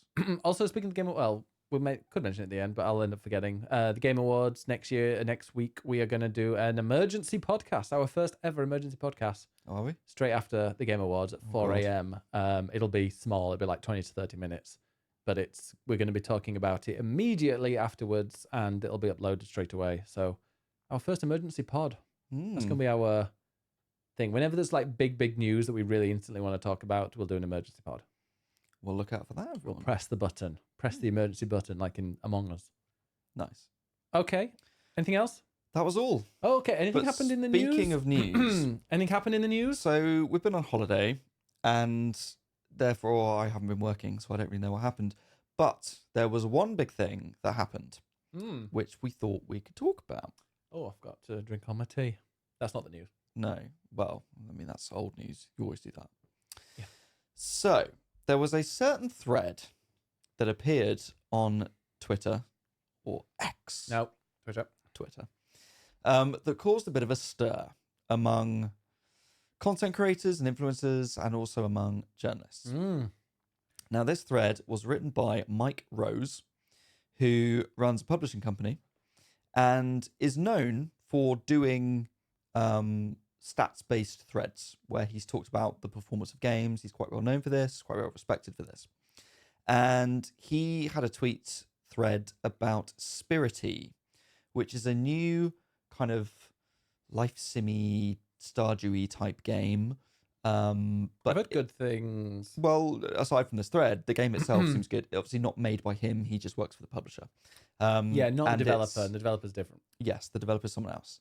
And it's a sort of Spirited Away, running a bathhouse kind of vibe game. And so we had this long thread where Mike is talking about the performance of the game, the launch. Due to where it's been successful, it was very fascinating, he says. Usually we do very well on Steam, then the console versions catch up in the months afterwards. For Spirity, Steam was our weakest platform, with Xbox and Switch accounting for 80% of the revenue. Wasn't it on Game Pass? Might have been, yeah. So he goes through the thread and talks about the performance on different platforms. On Xbox Game Pass, has as usual been huge for us. And then we get to a bit about YouTube. And this, I mean, looking what he said, yeah, it wasn't the best thing, but the conversations that came from it, that's where it went sparked down. A lot of conversation. Exactly. So he says, a hugely noticeable thing that happened during this launch was that we got absolutely zero YouTube coverage at all, with a screenshot of some YouTube coverage. Yeah, I think some of those were like a couple of the big ones, the trailer, but there were some content creators who'd made content for it and had thousands of views, and yeah, he kind of dismissed it as, well, did he dismiss it? Would you class that? I mean, saying that you've got no views or no coverage and then showing people with their names as well. Saying it sounds a bit like a dismissal, yeah. He says, go search Spirity on YouTube and you'll see there's just a couple of big videos. Nearly every YouTuber who got back to us wanted money to make a video. And then I'll keep reading. Now look, I get it. That's just how this works now. YouTubers want you to pay them to cover your games. All right, sure. But I just don't want to do that. It feels weird and icky and disingenuous, and I just can't do it. So I guess our games won't get covered on YouTube anymore. Of course, the fact that we still managed a $1 million launch without any influencer support makes me think, what could we have achieved if I did pay some people? So maybe I'll be forced into it in the future. But God, I just really don't want to. It's so fucking ugh. And disclaimer, my opinions are that I'm going to say are not necessarily the same as Ed's, because you are. But we thought it'd be interesting to talk about this because Ed's obviously a professional games journalist. That is his job. And I am not a professional games journalist, nor am I a professional content creator in the sense that that's my main job. I just do it for fun because I enjoy it. And I do get some money from it, but it's like about... I'd say you're pretty pro. I get about 10%, if that, of what I get from my main job. So it's a very small, it's more of a hobby, but I do appreciate the money I do get from it. Now, I will say that the following day after this blew up, Mike did tweet again saying, hey everyone, I've really fucked up here and I'm massively sorry. I've been reading your comments and replies and it's clear that I've completely missed the mark. I absolutely value the work that YouTubers and content creators do and my words didn't reflect that at all. Correct. Did you delete the original one? No, it's still there. I'm going to be reading loads more on all this and get better educated so I can be less of a dickhead in the future. So what were your thoughts when did you see this thread or did you see the reactions to it first? I saw somebody react to it, but sometimes when I see somebody reacting to a tweet and I see that it's got quite a few comments, I won't look at that. I won't read what that person said. I'll just go straight into that tweet. And then, so I can see that first rather than the person's comment. And I read that and yeah, I thought it was a bit dickish to say, if I can just look at it again. Yep. So I've got the exact. I'll scroll past it now. So I thought it was a bit of a dickish to kind of dismiss it as kind of nobody's, because there's somebody, looking at the ones that are not trailers, someone called Mad Morph, who has played over 2 hours of it with 41,000 views. It's been up for 6 days. Apparently that's nothing. Yeah, there's the trailer there. There's another 40 minutes. Someone's got 10k views, the Cozy Gaming Club. Another one is a trailer. So there are 2 gameplay videos they've got tens of thousands. And so to dismiss that as absolutely zero YouTube coverage at all and put asterisks around at all is very, very dismissive of that person. But I think, yeah, you can complain that, yeah, we didn't really get, if you did get a couple or a small handful of videos, then maybe that doesn't really, well, I think it does, because content creators and people that make these videos, they've got very strong communities. Majority of content creators, especially ones that play these type of games, have very, very close communities.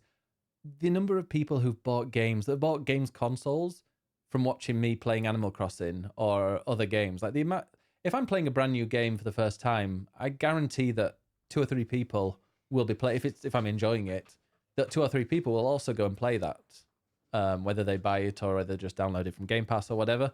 So it does, and that's just little old me. This person with 40,000 views, it's going to have a lot of people watching it and going, you know what, I'm really looking forward to this. I want to go and play it and I'm going to download it.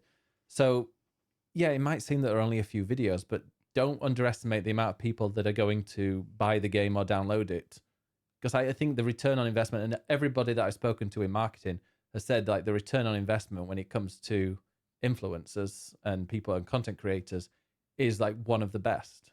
Like it's way better than kind of advertising on in a magazine or on in ads on websites and stuff like that. Yeah, like content creators are the ones where if you put in £1,000 of ads on Eurogamer or IGN or any other large news site, that £1,000 or probably £10,000 is not going to bring in as much as paying £10,000 over to pay certain influencers to play. So that I disagree with. But then it's sure you can feel and icky about paying people to promote your game, but that's like feeling icky about making an advert. But the fact that instead of people who are running advertising companies getting money, there's creators getting money. The thing, I mean, we're going to probably talk where this discourse has gone to, but a content creator playing a game for 40 minutes or 2 hours or whatever and producing a video probably would be like an hour. I imagine if you're speaking to a content creator who's kind of YouTube only, you're probably looking at a video that might be 5-10 minutes, maybe up to an hour if they want to do less editing, I guess, because if it becomes like over 1 to 2 hours, it's kind of a playthrough. So it's probably, well, depends on the person, but maybe not as much editing. But those videos are not, I mean, those sponsored videos, if you do a sponsored video, that's marketing. That's getting people and asking them to use their talents to create their videos. They're the experts in making these videos. They're the experts in putting these together, making it interesting, making it fascinating for people to watch. They're the people, they're the skills that you're getting from those people. And they're the skills that you're paying for. You're not paying for them to necessarily say nice things, although I'll tell you in a second when I've done sponsored streams, but you're paying for them to create that video, but you're also paying for their audience as well, because these people are not nobodies. They've built up audiences. They know what their fan base will like, and they're showing this game. So I completely disagree with him saying it's, well, if he wants to say it's I can't disagree with that. That's his feeling. But to be like, oh, I don't agree, where it feels weird and icky and disingenuous to ask somebody to make a video for you and then for them to show their community. If you are reaching out to people who do like these kind of games and they're a bit cozy, then it's the opposite of disingenuous, because you're reaching out to these people because you think that they will like this game and you think their community will like the game. And then they go and do all the hard work making the video, putting it together and promoting it on their own social media or their own social sites to their fans. It's the absolute opposite of disingenuous. Yeah, I mean, I think one of the first bits of discourse that came out of this is oh, how dare you not pay content creators? And I think we can all agree that content creators deserve to be paid for their work, because everybody deserves to be paid for their work. But it's understanding what the nature of these videos or what this content is, because ultimately, as you will know from doing these sorts of videos, often you are paid to do a playthrough. You're not necessarily writing a review of this game. You're just being asked to play it to your audience. And that is just content marketing. So you're not paying for criticism. You're paying for someone to play the game and just share it with their audience. And if someone has a big audience, you are paying to be a part of that. And I think some people feel like that's not authentic, because you're paying someone to play something rather than it sort of happening organically and naturally and building up an audience. But like, is any marketing authentic, really? Like, no, you're targeting people. And so the best kind of marketing feels authentic, even if it's not, because what you've done is you've targeted, we have a product, we need to find the audience for it. How do we put those things together? Well, what you're paying for is a content creator to sit in the middle and put those things together. And when that is inauthentic because there's a transaction involved, but it feels authentic when that's done right, because the target audience is right. And that's when you have someone who is an influencer manager who can say, right, I see your game. I can see that is a cozy game, for instance. Here are 10 cozy streamers with 500,000 followers between them. If we pay a small amount of money, relatively small, and give them a copy of the game to play that is then targeting the correct audience for you to then play that. Yeah. And that then feels authentic, even though there's a transaction involved. It feels authentic to the audience because they're then getting a recommendation from essentially their content creator friend who they trust. And I mean, it might not even be a recommendation. It might be just, hey, I'm showing you this game. The thing is, what they're providing when you go to a content creator, you're providing them with a game key and potentially some money if it's if you're paying for a sponsored stream or a sponsored video. The creator is doing everything else. They are obviously downloading it. They're playing the game. They're editing it. They are choosing and making thumbnails. They are writing the description. They put a lot of time editing and creating this content. And then they are also promoting it to their fan base. And quite a lot of the time, these promotional videos or these sponsored streams or sponsored videos will include like another piece of social marketing. Like please also post it on your social media, on your Twitter account or on your Instagram.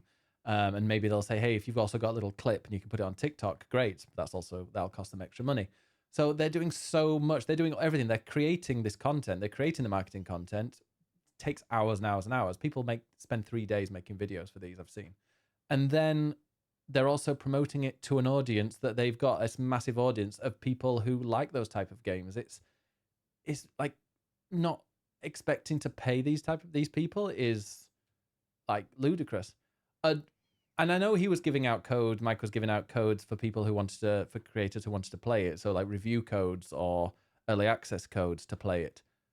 But they're not at liberty to make content on it. And if it's a smaller game, unfortunately, if it's not a sequel or it's not a game that's got a lot of hype, these creators who have got like big followings, they might, if I put out like a game that's pretty much unheard of, then I'm probably not going to get that many views. And unfortunately, when it comes to YouTube and like monetizing and making a career out of it, which is what a lot of these people do, you've got to be consistent, and you've got to be consistent with the type of content you're putting out. And if you start putting out a load of promotional stuff that's not really a fit for your community, then people are just going to unsubscribe and go elsewhere.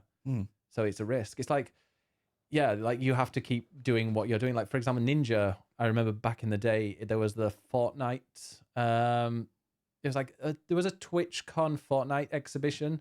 And I think the winnings was like £5,000 or $5,000 or something. And Ninja went there and won. But he shared afterwards that actually he lost, but he took a huge dip in his earnings from that because he didn't stream for 2 days, and all the Prime subs and everything that was coming for him, the money that he won from that tournament was nowhere near. It was like a tenth of what he was actually earning just by doing a stream. So, but he did that obviously for the promotion and exposure and, being and helping out Twitch and being like one of the star people at this event. I think it was it was one of the first Twitch cons I remember. And I think it was outside in the sun, like nobody could touch the keyboards. It was very bizarre. Anyway, we digress completely. But people are careful as well with what they're making, and like creators who are, if they get offered a sponsored stream with something that they're not comfortable with. Like I'm doing a sponsored stream on Friday for SteamWorld Build, which is a game that's very much similar to the type of thing that I would play. And I haven't done a sponsored stream in months and months. But this is a building game and it's a management game. And I've just been playing loads of City Skylines, so it kind of fits in perfectly with what I do. But creators are like, they know what they want. And so they'll also be they're not just going to be doing it for the sake of it. They're not going to be like, hey, this person's come with some money, doesn't fit my channel whatsoever, but I'm going to get some money from it.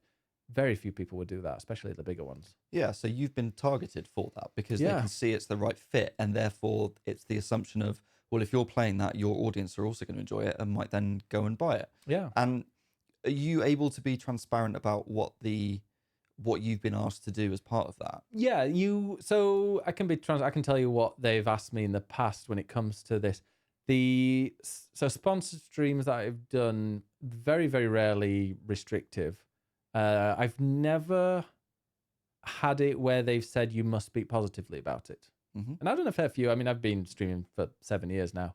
And I've had partnerships like with PlayStation that was 6 months.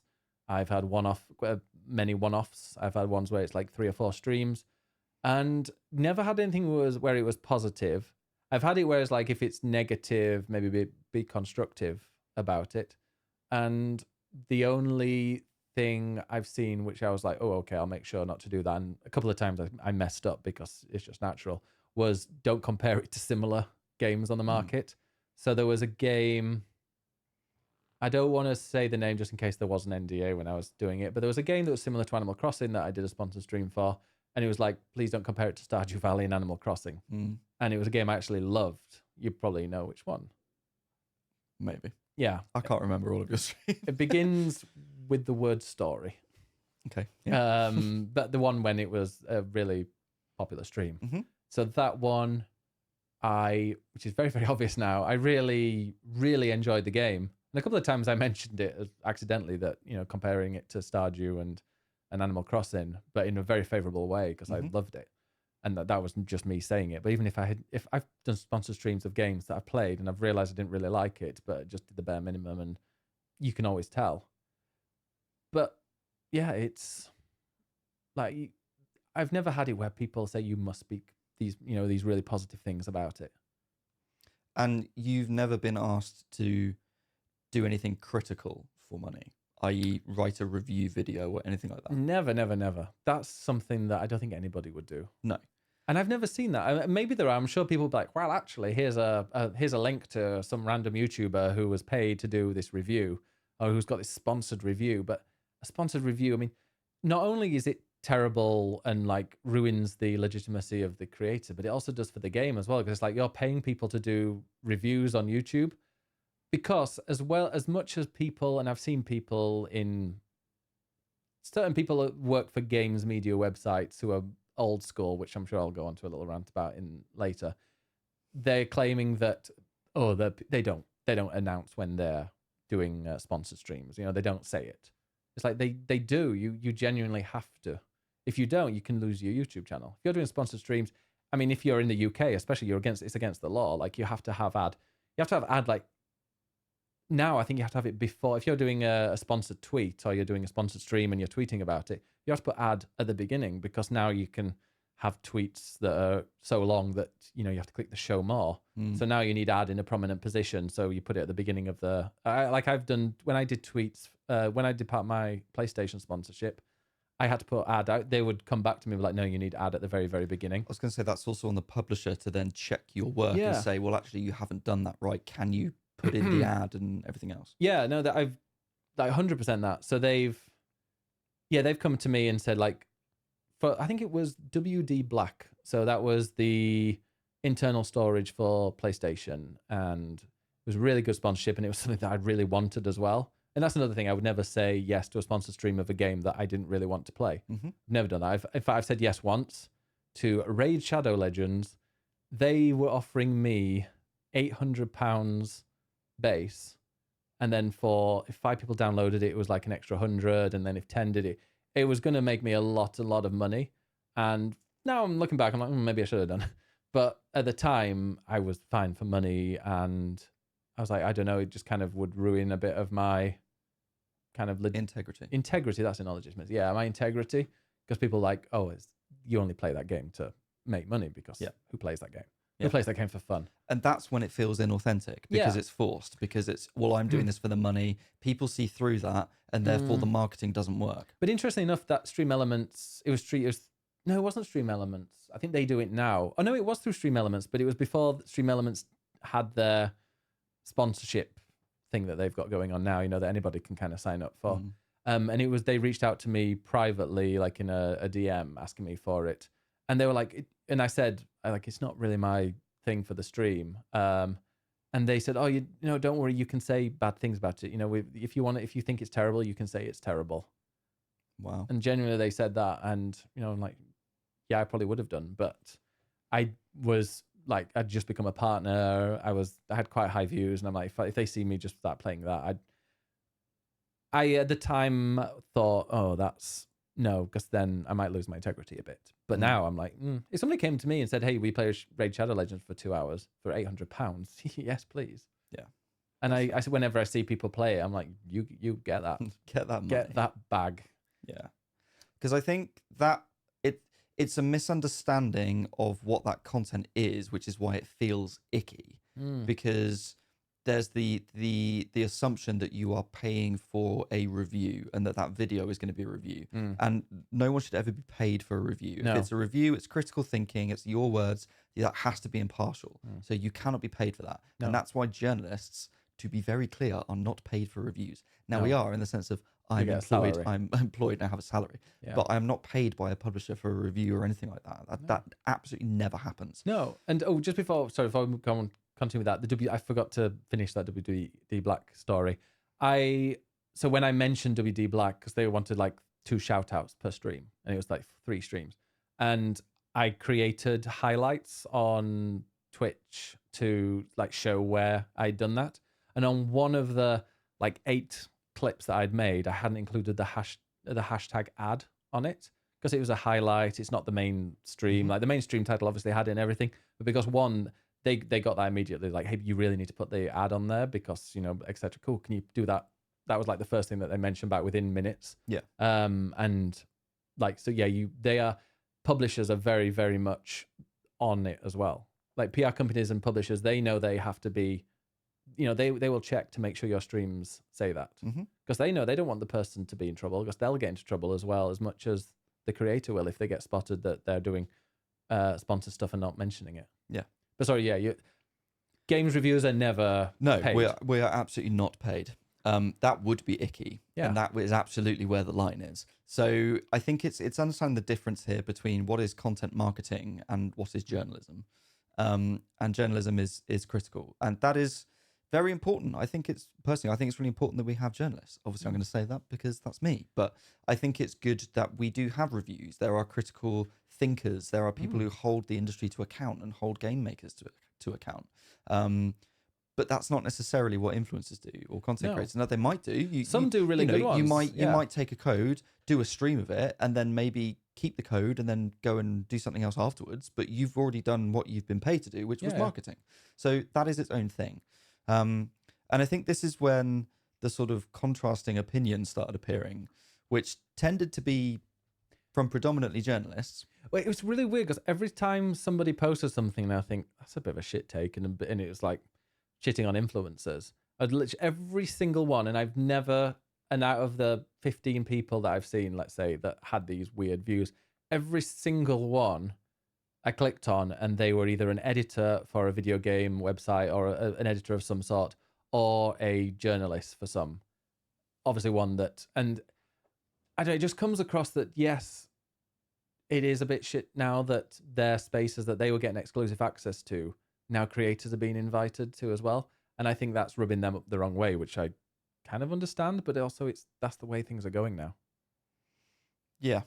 Yeah. I mean, the thing here is journalists being paid for reviews has long been an argument used by trolls, and was something that came up in Gamergate 10 years ago. Which it wasn't what it's not what Gamergate 100% Gamergate was about sort of the intrusion, I guess, of politics in games. And a lot of that was rooted in misogyny and about women wanting better representation. Mm-hmm. There was Anita Sarkeesian's Feminist Frequency YouTube channel that was analysing games and asking for better female representation, better representation of women. And a lot of people didn't like that. And that was kind of the catalyst for Gamergate. Mm-hmm. And I get it. A lot of journalists were caught up in that and have been accused of a lot of terrible things. Mm-hmm. And so then to see seeing content creators wanting money to cover something, I can see how that would rub people up the wrong way when you take it the wrong way. But it's the understanding that is content marketing, and that is different to what journalists do. But it's weird because a journalist will do a preview for a game. Let's say you're doing a preview for like Final Fantasy Rebirth, which you did, Final Fantasy VII Rebirth. And then if somebody is then a content creator is being paid to make a video of pretty much the same event that you went to, or with the content that they've been done, which I don't think they have. But is that something? Would you say that are two different things? So that's where, in all honesty, my confusion begins a bit. I can see for journalists where it's annoying, like you say, that more and more content creators are being invited to what used to be just pure journalists as media. I've been there. I've been to previews, and there are content creators there, and I'm like, oh, hang on, why are you here? This is a media event. What? This is for journalists. And quite often now they are separated. So it might be that there's a day and like the first half is journalists, the second half is content creators, or something like that. That sometimes happens. And I remember also being a bit rubbed up the wrong way of, well, hang on, this is a journalist space, so why are you here? So I get that. I think when it comes to a game is being released and we need promotion for it, that I understand. When it's pre-release and it's kind of like, games journalists are there to write a preview of something and therefore to be critical. It's almost a mini review before the full game is out. You are being asked to be critical and give an opinion.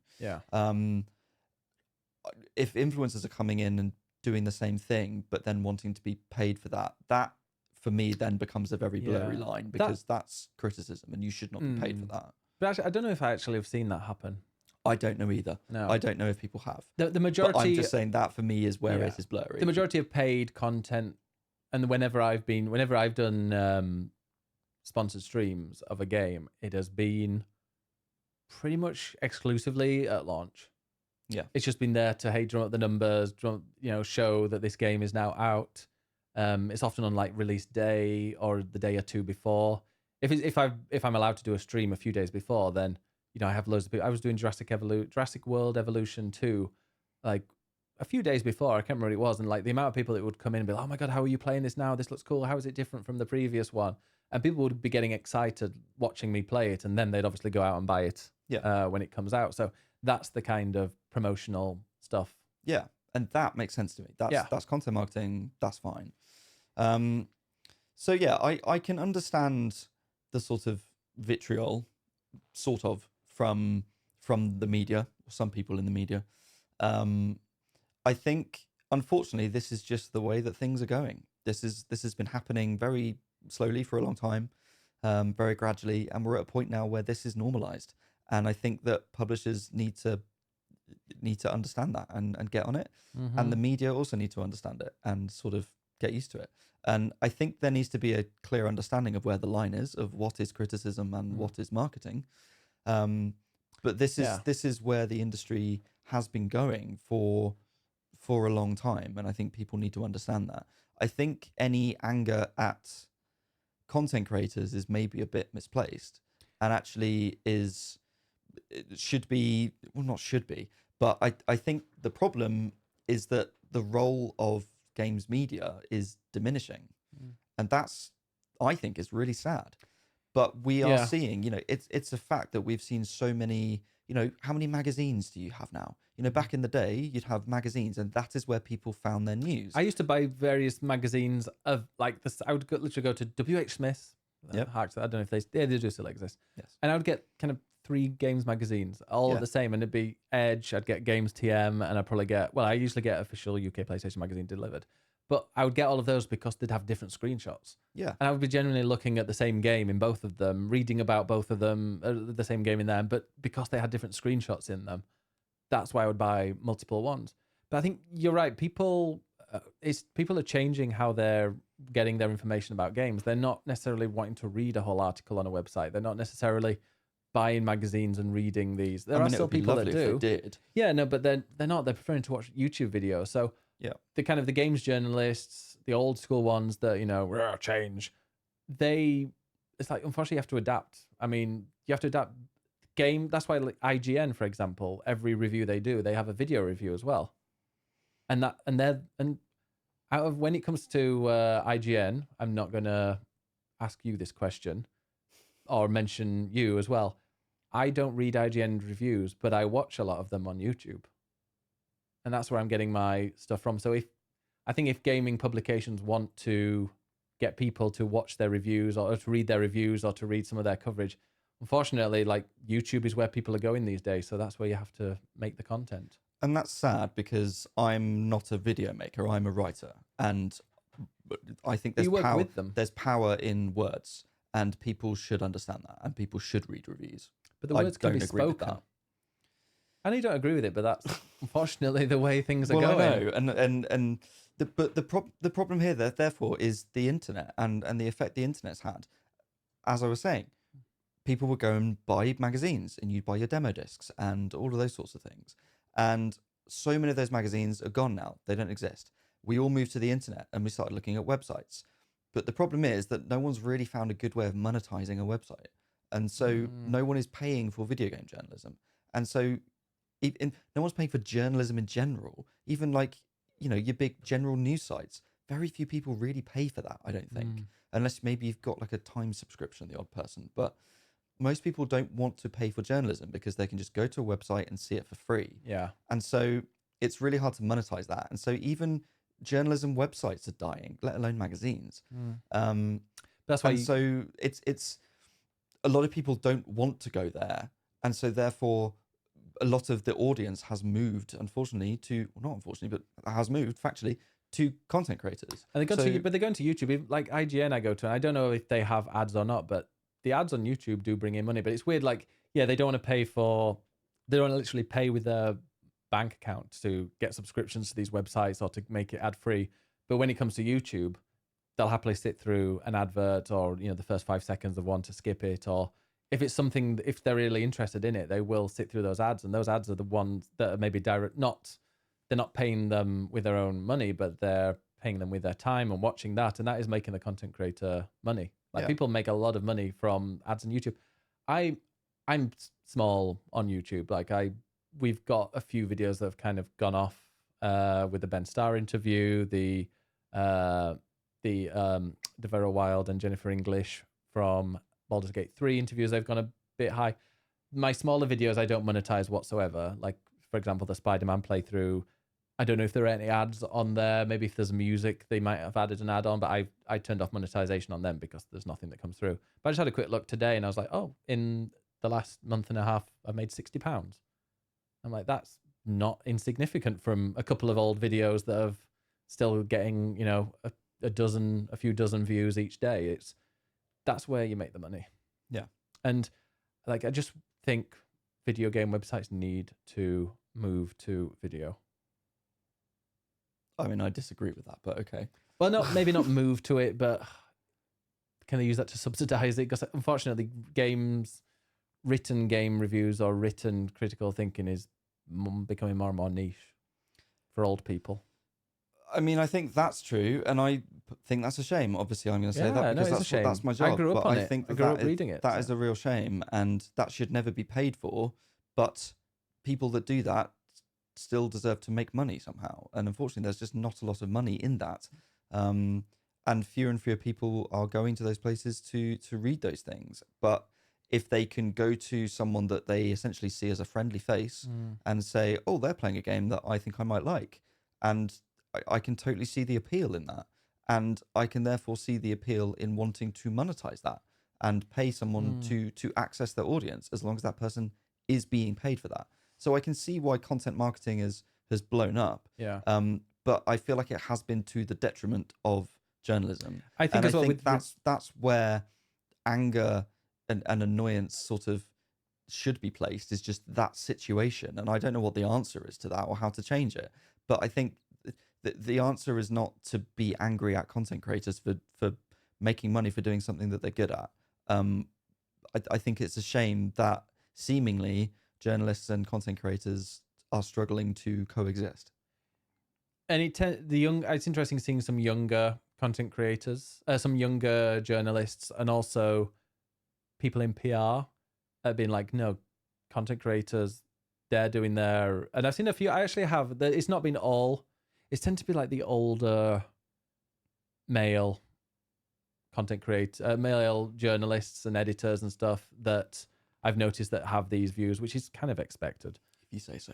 Yeah, exactly. Like what I'm saying, my opinion is not at all necessarily the same or shared by Ed, but they do tend to be the older ones that have been in the industry a long time and have seen these things changing, and I don't think they're too happy. But I just, the main thing is content creators who make a promotional video for a game and are paid for it, that is the type of marketing as much as an advert is. People doing reviews or critical writing, they're not getting paid because it's a critical piece of journalism. They are different things. They are completely different things. and that's it. But I was going to say, when you were talking about people are going to the content creators that they like to go and see what they think of a game or their opinion. I think there is a problem when it comes to people's like confirmation bias, which I think is the phrase, where people who like, oh, I love Xbox. Xbox my thing, my identity. I put the random thing in my profile, and my Xbox gamer is in my profile. When I look for a review of Starfield, I'm going to go to a content creator who's going to say great things about Starfield, because I want to be proven right that that my choice, that I've nailed my clothes to the mast and I support the Xbox team. I need to go and get confirmation that that is the best game. And I think that's depressing. And that is why games journalism is important, because it is impartial. Yes. Now, there might be Xbox-focused websites or PlayStation-focused websites or Nintendo-focused websites, and they're going to have a small bias. Everyone has a bias. I work for an impartial website. I still have a slight bias of the types of games that I like to play. You love an RPG. I love an RPG. I love Final Fantasy. Would I be more critical of a game because I like the series? Maybe. That's the thing. Is like, when we were talking about Final Fantasy, we did our review of Final Fantasy 16, and we both came together and gave an 8. But like, you love Final Fantasy, and I think you enjoy the game. We've got friends who are in the game, but it doesn't make necessarily, if you're good at your job, you're not. You have to give an impartial opinion. That's what reviewing is. But that's not what content creators do. You might play a game on a stream and be talking about it and give an opinion on your way, but that is not a written review. That is a concise and considered piece of writing / video. If you're going off and doing a video, it's a considered piece of writing that is a piece of criticism, and that should never be paid for. But I think it's very important that it exists in some form. True. So yeah, I think overall, Mike, rather than feeling icky, I mean, like I said, his opinion and his feeling is not something that anybody should regulate or even say how he feels. And I'm hopeful from his apology that he will also change and learn. Yeah, but I think it's sad that he thinks like that, because if he thought, oh, I can work with content creators to help this game, balloon and become even more popular, and we're going to pay some content creators to play this game at launch, to show their fans, who are also going to be fans of the series, fans of the genre, like, look at that as a positive thing. Look at that as like, hey, we could spend £20,000 and get these rich people who are working in advertising even richer, and get these adverts posted in various places. Or we can give them to some content creators who are going to put in a lot of work and get our game shown to hundreds of thousands of people who love the genre. I wish that mentality was there rather than what it was, and rather than it being ick.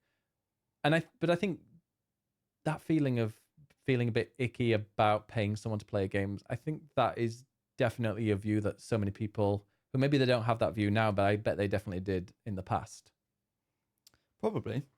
I mean, like we said, some of that came up in Gamergate. It's not the root of it, but some of it was there. I mean, hopefully Mike Rose, it seems like from his apology, he's willing to learn and listen. And I think a lot of other PR and other people in publishing and influencer relations sort of already are aware of these things. I didn't see anybody that was in PR that didn't say, like, no, working with influencers and paying for or sponsoring a stream or a video for them to do is anything but like really, really useful. Exactly. So it's just, I think it feels like it was a thread that was a misunderstanding.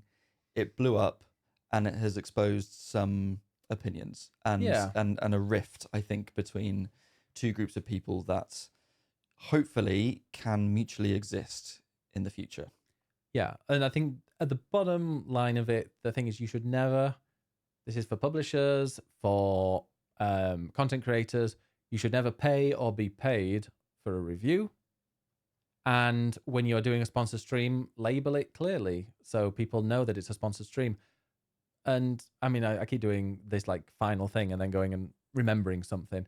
I think she has mentioned it. She's definitely mentioned it on her Twitter. I don't think, no, not on YouTube, but she mentioned it on Twitter. Iona, friend of the podcast, although we haven't had her on the podcast, but you've had her on your other one. Yes, Jet Streamers. She was on, and what amazing person, really, really cool. She is huge on YouTube with Cozy Games, But even if she's doing a cozy game that's an ad, or that's a sponsored stream or sponsored video, very rare that she does it. But like when she does a sponsored video, she obviously has to put that stuff in the top, in the title and everything. Like lot fewer views and comments in the chat saying, "Oh, you're only in the comments saying, oh, you're only saying that because you've been paid for."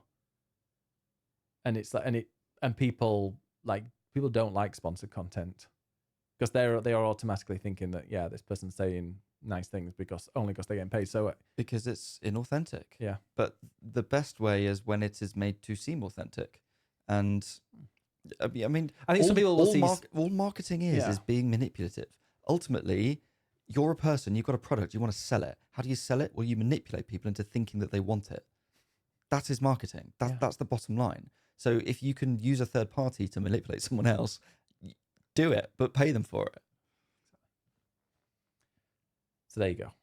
Pay people who put in effort for you, and pay people for their time. Yeah.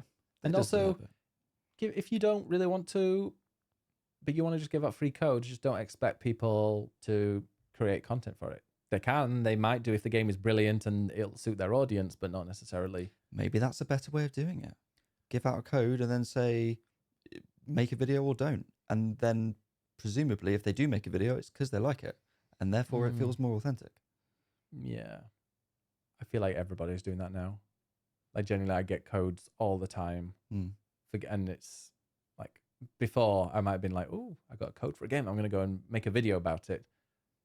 But now because everybody's doing it and sending it to content creators, people are becoming a lot more selective, and I think sponsored stream. Yeah, no, that's good. But I also think it's about being discerning. That's what we do in journalism. It's about being discerning about the right stories to cover. That's why we do our jobs. That's why we're trained to do our jobs. But that, like in the past, maybe you'd get a couple of codes and you'd choose one of them to make a video. Now you get 10 codes and an offer for a sponsored stream. People are going to pick the sponsored stream. I think that'll be the way because everybody's just getting codes. Yeah. Any final thoughts on that? No. No. I think I've said enough. Yeah, there was one bit I was going to bring up, but it's not really. It was going to be. I will bring it up now, just because let's cover everything, and then we don't need to ever speak about this again.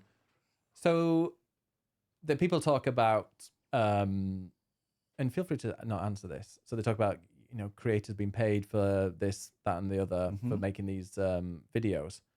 What do you think when it comes to journalists like being flown places and given like these cool experiences and that kind of way, rather than actually paying them, but sending them boxes for that have various bits of merchandise, or they're being flown out somewhere to go and try a game?